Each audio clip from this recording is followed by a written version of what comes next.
Boa tarde para todos, né? Boa tarde a todos.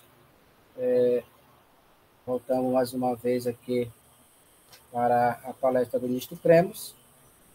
E antes de nós falar sobre a sétima crença da Igreja Adventista do sétimo dia, falar sobre a natureza da humanidade, vamos orar, pedir a Deus a orientação divina, né? Então, pedimos aí, vamos orar. Maravilhoso Deus, neste momento, ó Pai, nós, mais uma vez, pedimos que o Senhor nos guie, nos oriente sobre esse assunto que é de suma importância para a humanidade e fala sobre a natureza humana, na obra criadora das tuas mãos. Que o Senhor venha nos orientar e dar, Senhor, a sabedoria necessária para nós desenvolvermos o trabalho. Assim nós te pedimos em nome de Jesus. Amém. Amém. Bem, meus queridos, nós sabemos que o homem e a mulher foram criados à imagem de Deus, né? A imagem de Deus com a individualidade, no caso, o poder e a liberdade de pensar e agir. Então, conquanto tenha sido criados como seres livres, cada um é uma unidade indivisível do corpo, como mente e espírito, independente de Deus quanto à vida.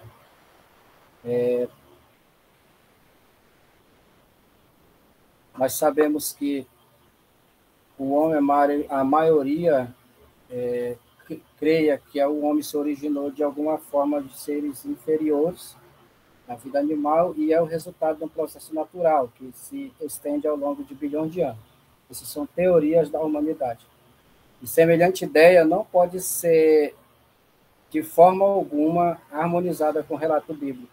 Isso não tem nem cabimento, essa lógica, pois nós sabemos que Deus criou o homem, a raça humana, ela é encontrada num concílio divino, realmente, que Gênesis capítulo 1, verso 26, fala que façamos o homem à nossa imagem e à nossa semelhança. O homem, ele é a imagem e semelhança de Deus. Mas, de acordo com a obediência do homem ao Senhor, ele permanecia ali na sua santidade, permanecia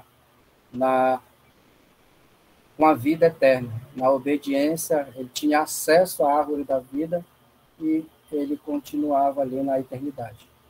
E aparece aqui o verbo e o pronome aparecem no plural, dizendo que, indicando a trinatalidade da divindade, Pai, Filho e Espírito Santo. As três pessoas coeternas, igualmente falamos ontem à noite, fez parte ali da criação, as três pessoas da divindade. Sabemos muito bem que Deus criou ali, formou o homem do pó da terra. Ele formou o homem do pó da terra e é um ser, o homem é um ser que foi qual Deus mesmo, ele não deu ordem. Nós sabemos disso, que Deus não deu ordem na formação do homem. Os outros seres ele ordenou. Todos os animais terrestres, animais marinhos, aves, tudo ele ordenou, mas o homem não. O homem ele teceu com as suas próprias mãos. E, contudo, nenhum artista ou escultor ele pode fazer algo tão maravilhoso, com tamanhos detalhes. Alguns escultores podem até criar ali, fazer a parte exterior de alguma coisa, mas questão de detalhes, igualmente quem estuda biologia, estuda anatomia, a gente vê tamanhos detalhes que só um Deus criador, um Deus tamanha inteligência pode fazer. Realmente as artérias, detalhes como sobrancelhas, cílios, tudo, todas as coisas ali no seu devido lugar e tamanhos detalhes. Utilizando Deus ali, utiliza agora a matéria preexistente, mas não de outra forma, como ele fez com os animais marinhos e terrestres, certo? Também a criação do homem representou o ponto mais alto de todo o processo da criação.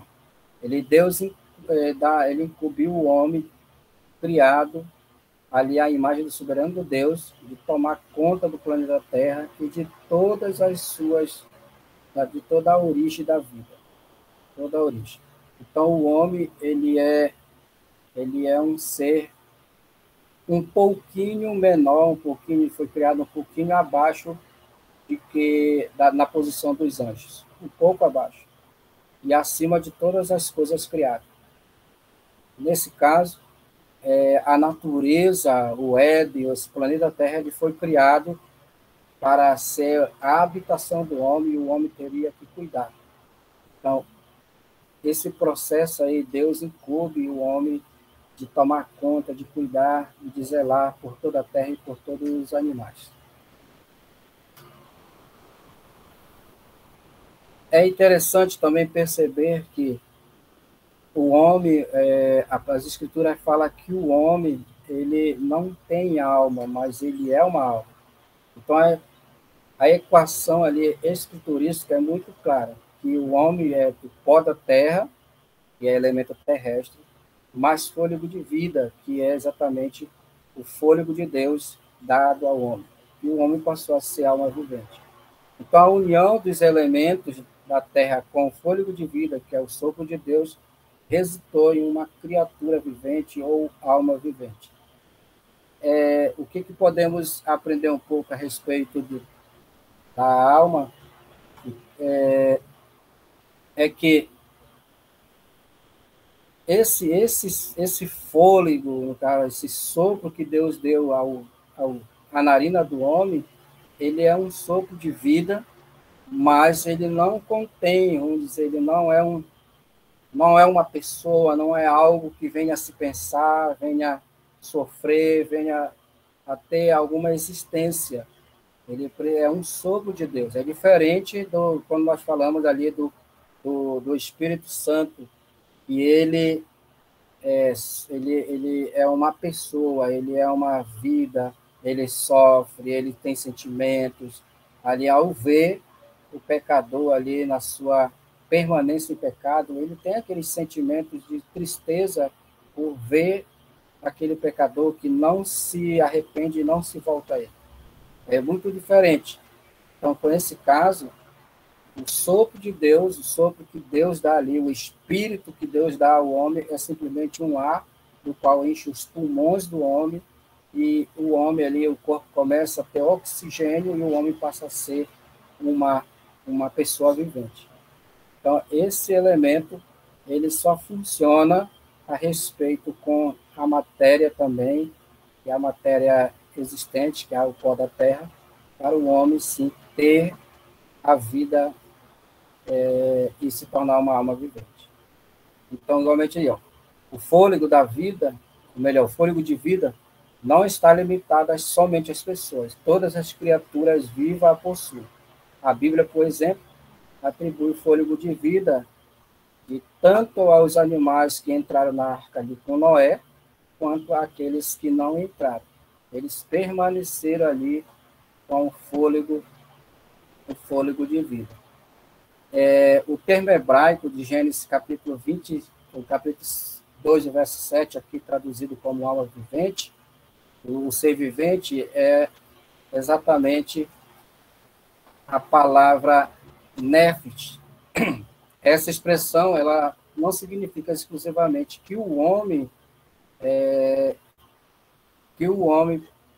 pois também é aplicada ao animais marinhos, ou inseto, ou réptil, ou besta, ou coisa assim.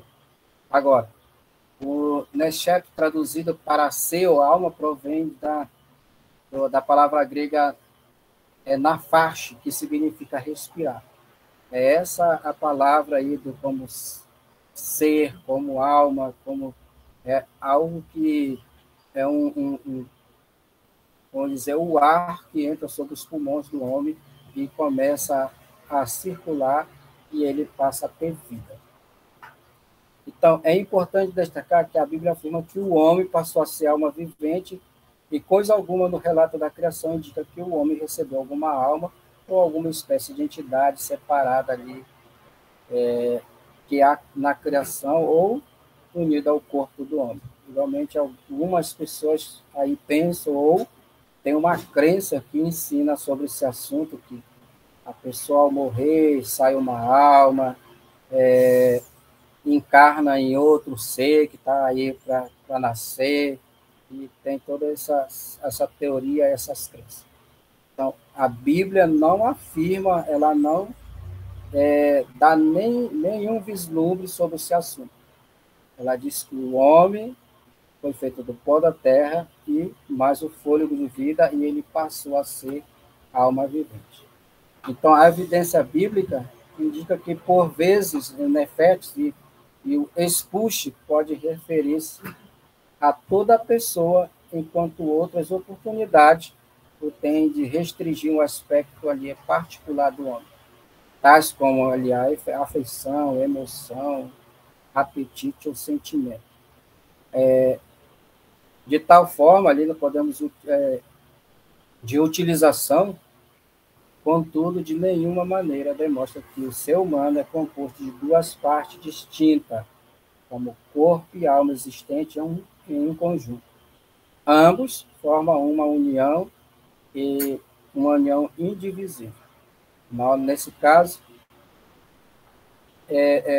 como eu falei, não existe, não tem respaldo bíblico nenhum a respeito de que o homem tenha alguma alma, algum ser que pensa, que sofre, que tem sentimentos dentro dele. Pelo contrário, esse conjunto de entre fôlego de vida e pó da terra, esse conjunto é que se forma a vida humana, se torna a alma vivente. Então, o significado bíblico de espírito, tal como ocorre em Shuach, no Antigo Testamento, não há coisa alguma inerente à palavra de Deus, que, no caso, é a palavra pneuma, usada no Novo Testamento, que possa denotar uma entidade capaz de existência ou consistente separado do corpo. Né? Conforme já mencionamos, o Antigo Testamento, ali que fala sobre alma, é a tradução do hebraico nefet. E isso quer dizer fôlego, ar, que o ser humano aí obtém através do sopro de Deus. Então, há aqui essa união dupla, embora a Bíblia veja a natureza do homem como uma unidade, ela não define precisamente o relacionamento entre corpo, alma e espírito. Agora, por vez, alma e espírito são usados como sinônimo. Em certos momentos, o homem é caracterizado como corpo e alma, e como podemos citar ali Mateus, capítulo 10, verso 28, e, em outro momento, como corpo e espírito, que Paulo usa a expressão em 1 Coríntios, capítulo 7, verso 34. Tanto um quanto o outro são sinônimos, e isso, no caso, a gente vê que a gente pode usar aí a expressão alma como a própria mente, como a expressão mental, a expressão intelectual do homem. E aí também acreditamos, no caso, em 1 Tessalonicenses, capítulo 5, verso 23, Paulo usa aí uma tríplice. Ele falou sobre a união dupla do corpo e espírito, aí também falou no termo da unidade tripla. Espírito, ele pode ser compreendido como o mais elevado princípio de inteligência e pensamento. Essa é a expressão na qual Paulo usou aí, quando ele fala lá em Tessalonicenses. Ele fala a respeito do espírito, mas ele quer dizer o intelecto da pessoa, o pensamento, os sentimentos que ela tem. Agora, a alma quando considerada separadamente do espírito, podemos entender que a porção da natureza humana, ela quer encontrar sua expressão através do instinto de emoções e desejos. Então, são essas diferenças, no qual é usada na palavra grega, no qual eles escreveram, usando essas expressões. Não é que dentro do corpo humano, dentro do ser humano, tem alguma existência do qual tem esses sentimentos e que quando o homem morre, sai e essa pessoa fica vagando, chora, vem falar com os que estão vivos. Não é isso. Isso não existe. Então, torna-se claro que todo ser humano é uma união indivisível, como corpo, alma e espírito, e formam em íntima cooperação, revelando que um relacionamento intensamente harmonioso entre as faculdades espirituais, mentais, físicas da pessoa. Então, deficiência é uma área e criarão embaraço as outras duas. Tirando uma, as outras também, na questão da palavra, estarão ali embaraçosas e não tem como se explicar. Certo?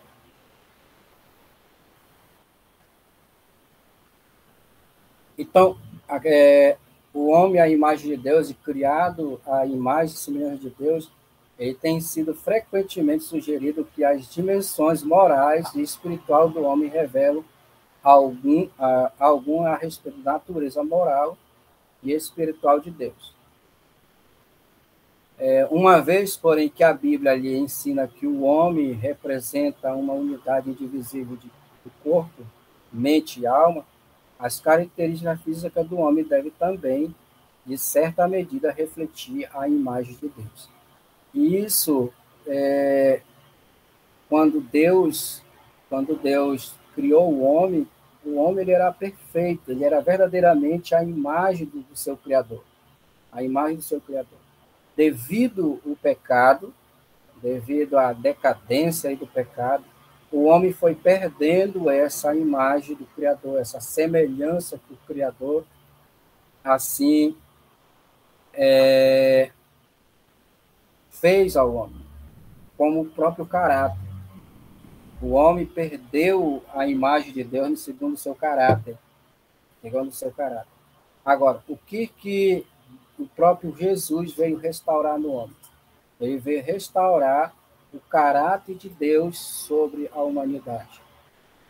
Por isso que muitos ali, eles não acreditaram no próprio mestre. Por quê? Porque alguns ali, ele mesmo, ele perguntou para os discípulos: vós quem dizeis quem sois? E o Pedro fala assim: tu és o Filho do Deus Altíssimo. Na mente hebraica, ali, o povo judeu, melhor dizendo, o povo judeu não aceitava essa ideia de que Jesus era o Filho de Deus por ele ter nascido de mulher. Por ele ter nascido de mulher. E ainda os ensinamentos dele eram diferentes e muito diferentes dos ensinamentos dos rabinos da época. Só que o que Jesus estava tentando ensinar? Estava tentando ensinar a bondade e a restauração do caráter de Deus sobre a pessoa. E hoje nós também temos ali a deficiência da imagem de Deus sobre nós. E precisamos ser restaurados, precisamos voltar essa imagem de bondade, de respeito, a imagem da natureza moral, a natureza espiritual de Deus sobre a nossa vida. Então, Deus também, o homem foi criado para o relacionamento com os outros. É interessante que, da mesma forma como os três membros da divindade se acham unidos através de amoráveis relacionamentos, assim somos também. O homem ele foi criado para o companheirismo, encontrando na amizade e no matrimônio. Através de tal relacionamento, nós temos a oportunidade de viver em favor de outros. E ser genuinamente humano significa que ser orientado no sentimento de relacionamento com os outros. Se você pegar ali, já pegar Gênesis capítulo 2, verso 18, você vai ver que Adão teve a necessidade de uma companheira. E o mais detalhes ainda é que quando Deus cria o homem do pó da terra, e ele dá um papel para o homem de cuidar dos seres, vamos dizer, dos animais, de tudo que o jardim ali obtinha. E o homem, quando Deus ele fala assim, não é bom que o homem esteja só, faliermos uma auxiliadora, você percebe que logo em seguida vem o Deus apresenta todos os seres vivos ao homem e o homem passa a observar.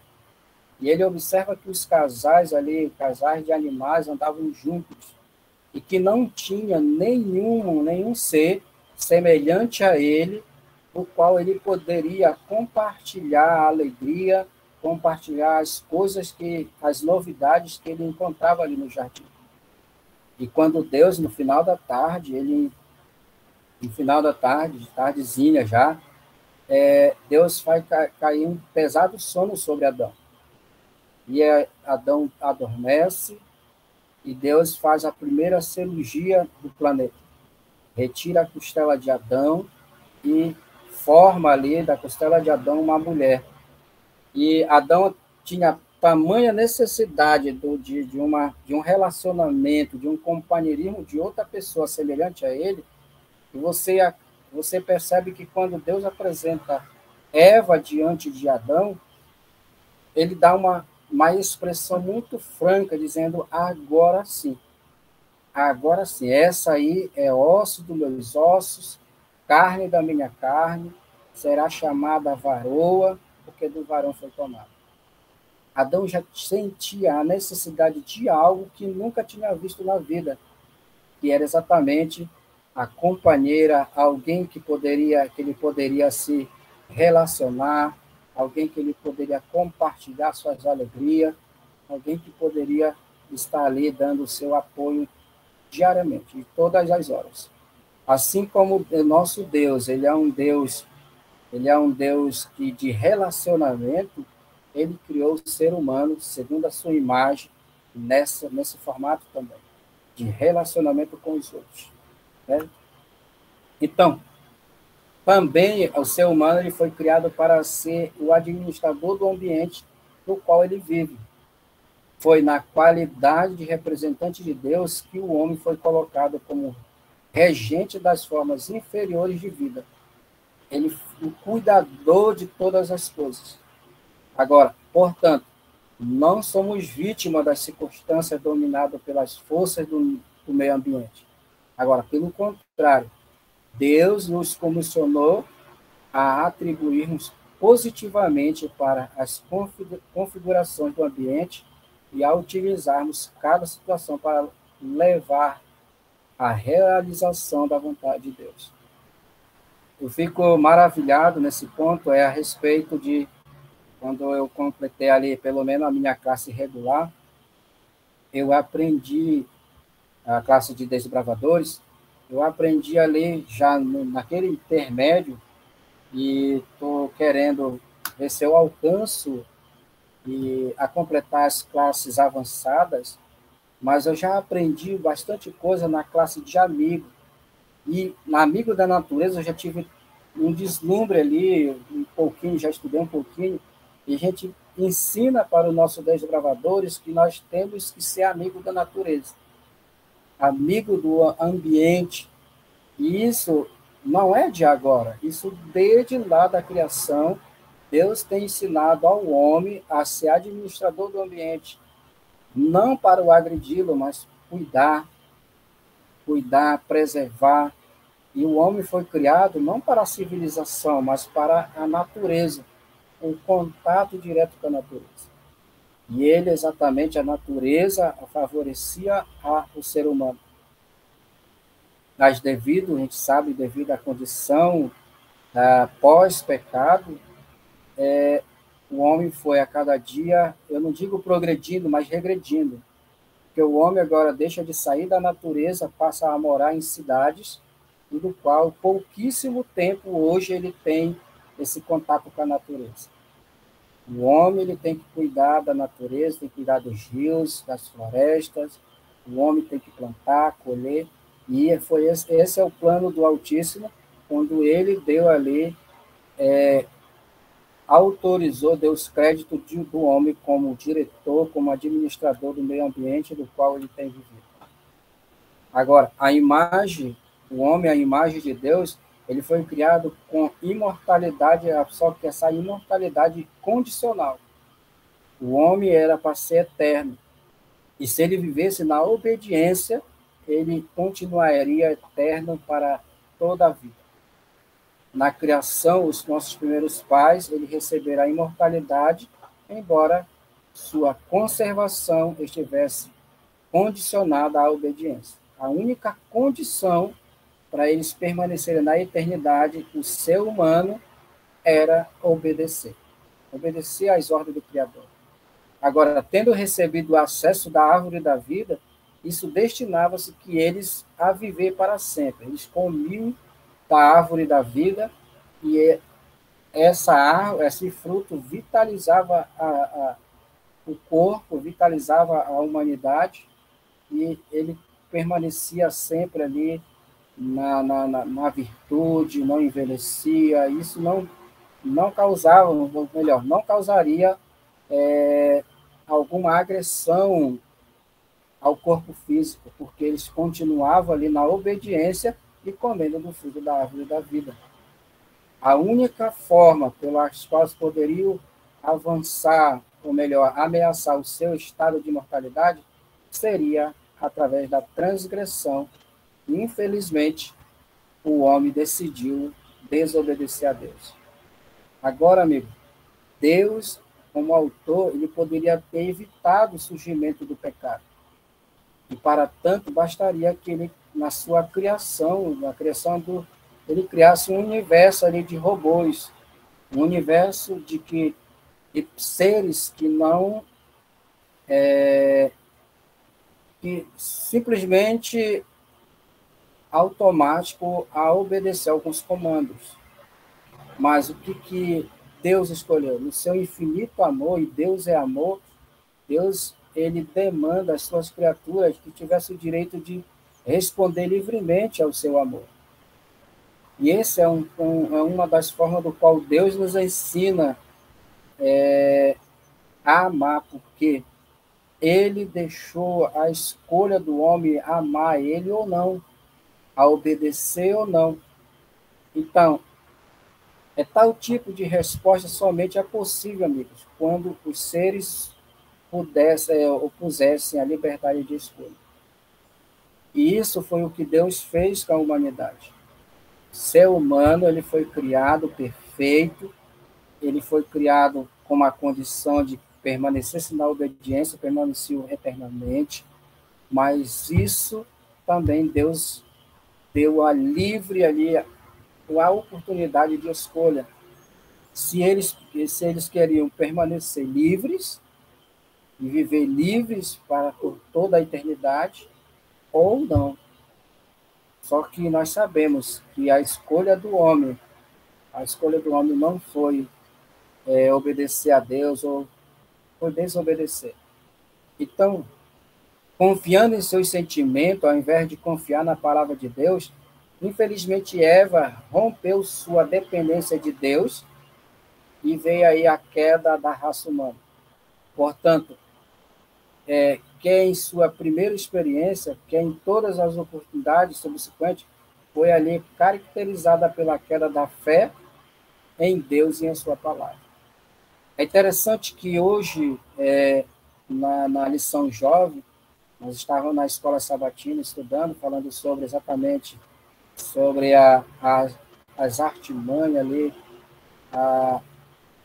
A lição estava falando sobre duas línguas.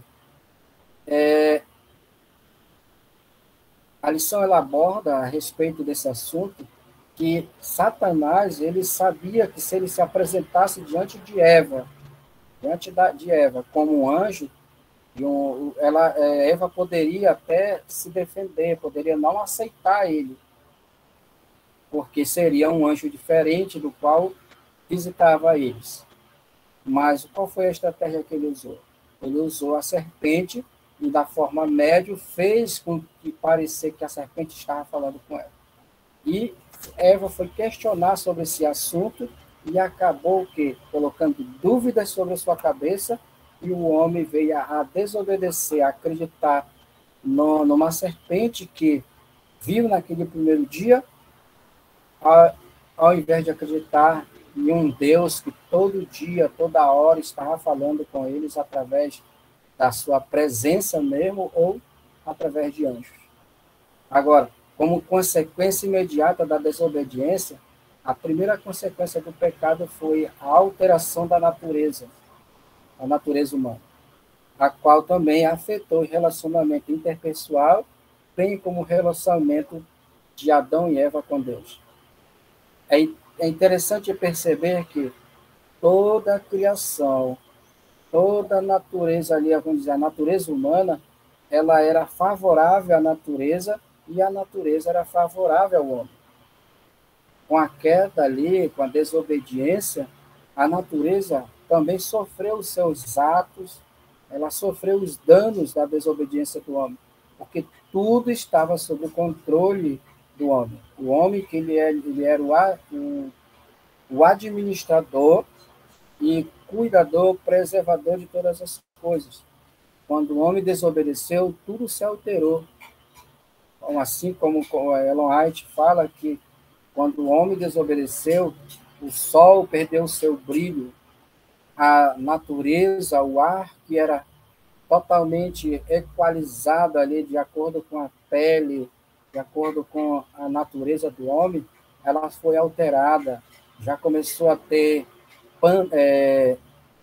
escuridão no Éden, escuridão no planeta, e, contudo, os animais também sofreram grandes danos pela desobediência do homem da palavra de Deus. E com tudo isso, infelizmente, veio aí o pecado. Agora, também temos a definição do pecado, que a Bíblia diz que o pecado o apresenta como transgressão da lei. Uma falha das ações de qualquer um que sabe que deve fazer o bem e não faz. Assim como Tiago escreve em capítulo 4, verso 17. Então, sabemos que temos que fazer o bem e não fazemos, acabamos transgredindo a lei. Bem como tudo que não provém de fé. A natureza humana hoje, nós nascemos já com um problema na fábrica, vamos dizer. Nós já nascemos com um vírus do pecado, um vírus de morte.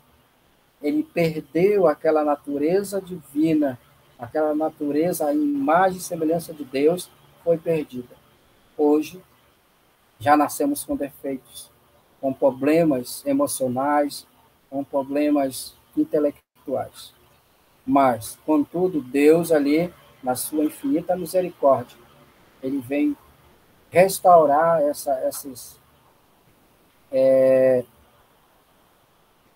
restaurar esses atos, essa imagem de Deus sobre o homem. Então, o pecado é culpa. Isso, logo quando o homem desobedeceu a Deus, ele se sentiu ali culpado. Ou melhor, ele culpou a parceira. Interessante, quando Deus aparece no Jardim do Éden, ele procura por Adão. E Adão se apresenta e diz que ele estava nu. E Deus pergunta para ele, dizendo que quem te falou que você estava nu? E aí, ao invés de ele falar, não, eu comi do fruto, te desobedeci. Não, ele diz assim, a mulher que tu me deste, ela me deu do fruto.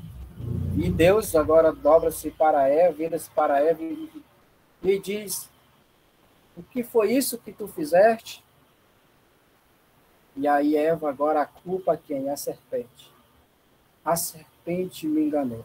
Então, o pecado, ele traz o sentimento de culpa. O pecado produz culpa, e sob a perspectiva bíblica, culpa significa que alguém que cometeu o pecado está sujeito à punição. E, nesse exato momento, eles não queriam morrer. Não queriam morrer. E alguém tem que morrer. Alguém tem que pagar por esses erros. Agora, o centro de controle, a sede do pecado, é aquilo que a Bíblia identifica como coração. O mesmo que hoje chamamos mente, o coração procede ali, como fala em Provérbios, capítulo 4, 23, diz que do coração procede as saídas da vida. Quando Jesus ali, ou melhor, a palavra de Deus fala assim que eis que estou à porta e bato, não é a questão do coração que está pulsando aqui o teu sangue, mas o teu coração que é a mente. Eis que estou à porta e bato. E muitas vezes a humanidade, o ser humano, ele está ali pensando em perversidade e Deus está ali advertindo, olha, isso está errado, deixa eu entrar em tua mente, deixa eu entrar e mudar tua rotina de vida, deixa eu transformar a tua mente para que você possa entender qual é a verdadeira e verdadeiramente minha vontade. Esse é o coração, essa porta do qual Deus está batendo diariamente em nossos corações. É a nossa mente que Ele quer que sejamos alimentados. E, contudo, Paulo ele expressa em Romanos capítulo 12, especialmente o verso 2, ele fala que transformai-vos pela renovação da vossa mente, para que possas compreender qual seja a boa e perfeita vontade de Deus. É na mente que há a grande guerra entre ali o bem e o mal, entre você fazer a vontade de Deus ou não. Agora, uma das consequências ali da queda veio a pecaminosidade universal. A história revela que os descendentes de Adão ali compartilharam a pecaminosidade da natureza. De acordo com a palavra, ele diz que por um só homem entrou o pecado e o pecado passou a todo homem. E a consequência você vê ali, já logo no início, Adão tem o filho Caim e tem o filho Abel. E a gente vê, com a consequência do pecado, Caim se rebela contra Abel por inveja, ódio e mata o seu irmão.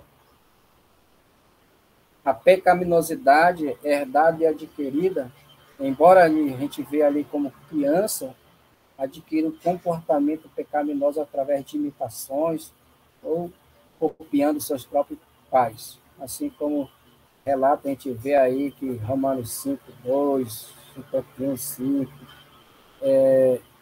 Efésios 2, verso 3, ele afirma que já herdamos nossa pecaminosidade básica. Eu tive uma vez estudando um livro que geralmente quando a gente vê ali uma criança ali recém-nascida, a gente olha, que anjinho, que anjinho. Anjinho, a gente poderia até olhar e dizer assim, que capeta, porque ali, desde ali, vamos dizer, mamando, a criança já tem a tendência de fazer o mal. Já estava entranhado esse vírus sobre a humanidade. Então, a universal pecaminosidade da raça humana constitui evidência de que, por natureza, tendemos ao mal não operar. E há essa grande luta dentro do ser humano, todos os dias.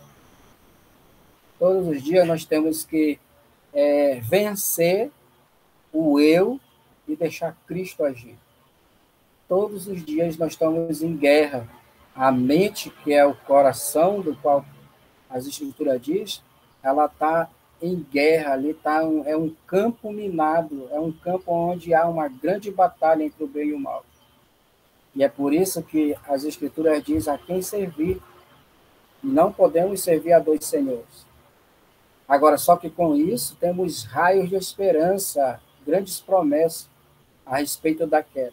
Resta ainda um senso de dignidade humana, embora obterada e a semelhança divina não foi completamente extinta do ser humano. E, embora decaído, corrupto, pecaminoso, o homem ainda é representante de Deus aqui nessa terra. E com isso, amigos, me vem aqui à mente lá na pessoa do livro de Jó. Livro de Jó. Você denota que como Satanás venceu o homem, venceu Adão, ele se intitulou ser representante, ele se intitulou como representante de Deus aqui nessa terra. O homem era o administrador e governava sobre a terra. Quando Satanás venceu o homem Adão, ele se posicionou como príncipe deste mundo. E você vai ali para o livro de Jó, você vai ver que Jó, ali no livro de Jó, descreve que quando os filhos de Deus se apresentaram diante do Altíssimo, lá estava Satanás. Agora, o que ele estava fazendo? Ele estava querendo se intitular como representante deste mundo. Só que você denota que quando Deus vê ali Satanás entre os filhos dele, ele pergunta, de onde tu vem? E Satanás, ele responde, de rodear a terra e passear por ela. Então, o que Satanás queria falar? Ele diz, olha, eu sou o administrador daquele mundo. E parece que do nada ali, Deus pergunta, mudando, parece que queria mudar de assunto, Deus pergunta assim, tu viu meu servo Jó? Homem íntegro, temente a Deus, que se desvia do mal? Então, em outras palavras, o que Deus queria falar ali para Satanás? Ele diz, olha, você não é o administrador deste mundo. Quem ainda eu posso intitular como administrador do mundo, como meu representante, é Jó.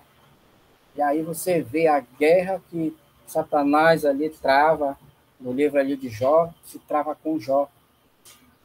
Ainda como decadente, ainda como pecaminosos que somos, ainda que a nossa tendência leva para o mal, mas a esperança dentro do coração humano, a esperança no ser humano, ainda um restante da semelhança e da imagem de Deus desde a criação. Eis aí a guerra tremenda sobre a nossa mente todos os dias. A guerra entre o bem e o mal. Mas, amigos, que o bem prevaleça e que o mal, esse vírus e do pecado que foi implantado no homem, ele morra, esse vírus. Mas a restauração do caráter de Deus possa vir à tona sobre a nossa pessoa. Agora, há um conserto, o homem cai, mas há um conserto de graça firmado por ocasião da queda. Antes que Deus pronunciasse a punição que deveria recair sobre o casal ali pecador, ele tinha já, desde a eternidade, ele proveu esperança ao apresentar o conserto da graça. E esse conserto da graça vinha o quê? Através do filho que nasceria de uma mulher. Quando pega ali Gênesis capítulo 3, o verso 15, que quando Deus fala, porém inimizade entre ti e a mulher, entre a tua descendência e o teu descendente, aí ele fala, e tu morderás o calcanhar e ele esmagará a cabeça, ele estava querendo dizer que do ventre da mulher nasceria um homem e não seria infectado pelo vírus do pecado. Ele não seria dominado pelo pecado, mas pelo contrário, ele viria vencer o pecado e restaurar a semelhança de Deus sobre o homem. E esse ser seria o próprio Filho de Deus, seria o nosso Salvador Jesus Cristo. Então, o conserto da graça não foi desenvolvido pós a queda, mas as Escrituras salientam que, mesmo antes da criação do homem, a divindade já havia estabelecido entre si o conceito de que a raça humana seria resgatada caso viesse a cair em pecado. O Filho de Deus não é apenas o fiador do conserto, é também o mediador e o executor. É interessante, igualmente eu falei ontem, é interessante que as mesmas mãos que criou o homem do pó da terra, agora essa mesma mão derrama sangue, é furado e derramado o seu próprio sangue em favor em favor do homem. Só um Deus de amor, puro amor, pode fazer um ato desse. E se doar por completo para restabelecer o seu caráter sobre a sua criatura. E essa é a grande oportunidade que temos e o grande privilégio que temos. Agora, cada indivíduo que vive na Terra, ele pode experimentar as promessas da salvação do conserto mediante o preenchimento das condições. Quais são? Paulo, Paulo ele escreve que diz, se sós de Cristo, também sós descendente de Abraão e herdeiro segundo a promessa. Se somos de Cristo, nós somos herdeiros, descendentes de Abraão e somos herdeiros da promessa. Do qual promessa? A promessa da restauração do caráter de Deus sobre a nossa vida. A promessa também de uma restauração de uma natureza da criação. A promessa da paz, não essa paz que nós estamos querendo aí, porque estamos vivendo aí cheio de maldade, coisa, mas uma paz interior.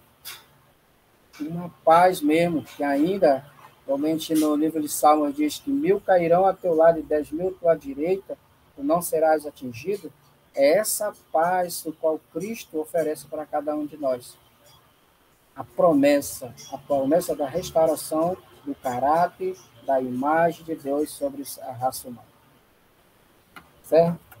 Então, amigos, somente através de Cristo, através do Criador, do homem, é que podemos ser restaurado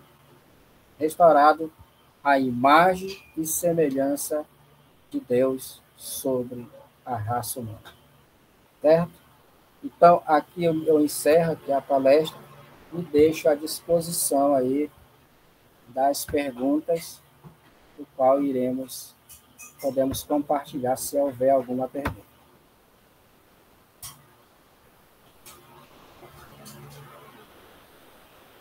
Não é, Francisco?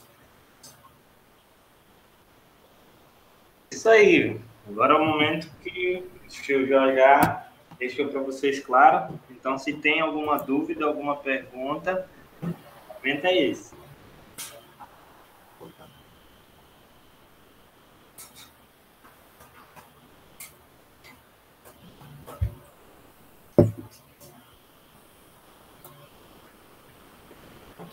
Um povo bem dedicado, tio Jorge. Só sua palestra já é suficiente. Ai, ai. Esse povo são, como diz, um bom aluno, né? Entende tudo. E a irmã Neide, tem nenhuma pergunta? Bom, já que não há manejo,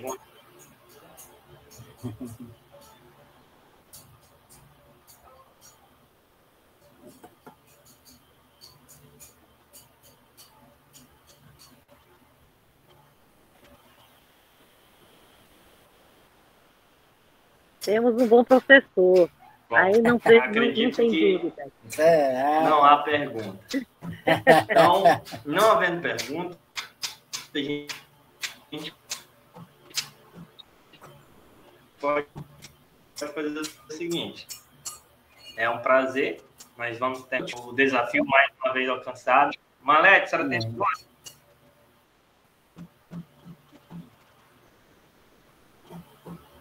Tem perguntas. Professor excelente, muito bom. Oi? Amém. Professor excelente, sem perguntas. Muito boa explicação mesmo.